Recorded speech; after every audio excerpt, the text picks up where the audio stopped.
അർജുൻ ദൌത്യം ഇന്ന് അമാവാസി നാളിൽ ഗംഗാവലിയിൽ വെള്ളം കുറഞ്ഞാൽ ഇറങ്ങാൻ തയ്യാറെന്ന് അറിയിച്ച് മാൽപേ.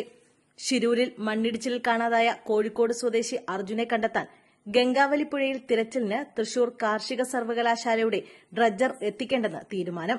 യന്ത്രം എത്തിച്ചാലും പുഴയിലെ ചെളിയും ഒഴുക്കും കാരണം പ്രവർത്തിപ്പിക്കാനാകില്ല എന്നാണ് സ്ഥലം സന്ദർശിച്ച സമിതി നൽകിയ റിപ്പോർട്ട്.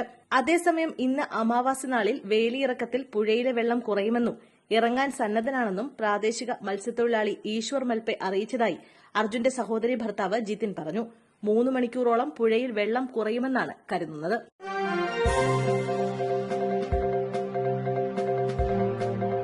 ഭക്ഷ്യവിഷബാധ. ഒരു കുടുംബത്തിലെ 4 പേർക്ക് ദാരുണാന്ത്യം.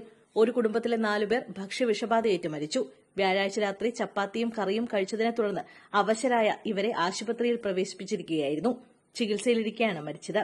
റേച്ചൂർ ജില്ലയിലെ കല്ലൂർ ഗ്രാമത്തിൽ ഭീമണ്ണ, ഭാര്യ എറമ്മ, മകൻ മല്ലേഷ്, മകൾ പാർവതി എന്നിവരാണ് മരിച്ചത്. മറ്റൊരു മകൾ മല്ലമ്മയെ ആശുപത്രിയിൽ പ്രവേശിപ്പിച്ചു.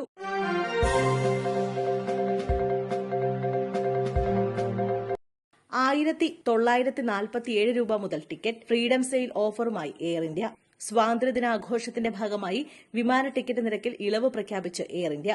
$1947 വരെ ഫ്രീഡം സെയിൽ ഓഫർ വഴി വിമാന ടിക്കറ്റ് ലഭ്യമാക്കും. എയർലൈന്റെ വെബ്സൈറ്റിലൂടെ വഴി ബുക്ക് ചെയ്യുന്ന ടിക്കറ്റുകൾ മാത്രമായിരിക്കും കുറഞ്ഞ നിരക്കിൽ ലഭിക്കുക. ആഭ്യന്തര അന്തർദേശീയ യാത്രകൾക്ക് ബുക്ക് ചെയ്യുന്നവർക്ക് $1947 മുതൽ ടിക്കറ്റുകൾ ലഭിക്കും. ഓഗസ്റ്റ് 1 മുതൽ 5 വരെ ബുക്ക് ചെയ്യാനുള്ള അവസരം ലഭിക്കും. സെപ്റ്റംബർ 30 വരെയുള്ള യാത്രയ്ക്കായുള്ള ടിക്കറ്റുകൾ ബുക്ക് ചെയ്യാം.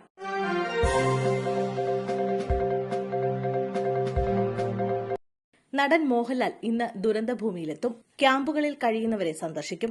ഉരുൾപൊട്ടൽ ദുരന്തത്തിൽപ്പെട്ടവർക്ക് ആശ്വാസമേകാൻ നടൻ മോഹൻലാൽ ഇന്ന് വയനാട് സന്ദർശിക്കും. ആർമി ക്യാമ്പിൽ എത്തിയ ശേഷമാകും ലഫ്റ്റനന്റ് കേണൽ കൂടിയായ മോഹൻലാൽ ദുരന്തഭൂമി സന്ദർശിക്കുക. രക്ഷാപ്രവർത്തകരെ അഭിവാദ്യം ചെയ്യും.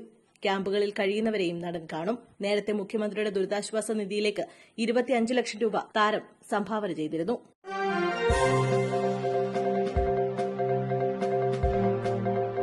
ഹൈക്കോടതി വിധിക്കെതിരെ അപ്പീലിനില്ല. വിദ്യാഭ്യാസ കലണ്ടർ പരിഷ്കരിക്കാനൊരുങ്ങി സർക്കാർ.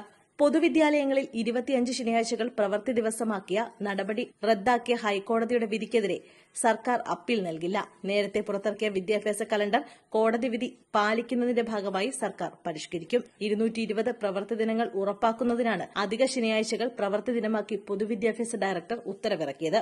ഇതിനെതിരെ വ്യാപകമായി പ്രതിഷേധങ്ങൾ നടന്നിരുന്നു. പഠനാനുബന്ധ പ്രവർത്തനങ്ങൾക്ക് വേണ്ടത്ര സമയം അനുവദിക്കാത്തതാണ് കലണ്ടർ എന്നായിരുന്നു സംഘടനകളുടെയും മറ്റ് ആക്ഷേപം. ഇതാണ് കോടതിയും നിരീക്ഷിച്ചത്.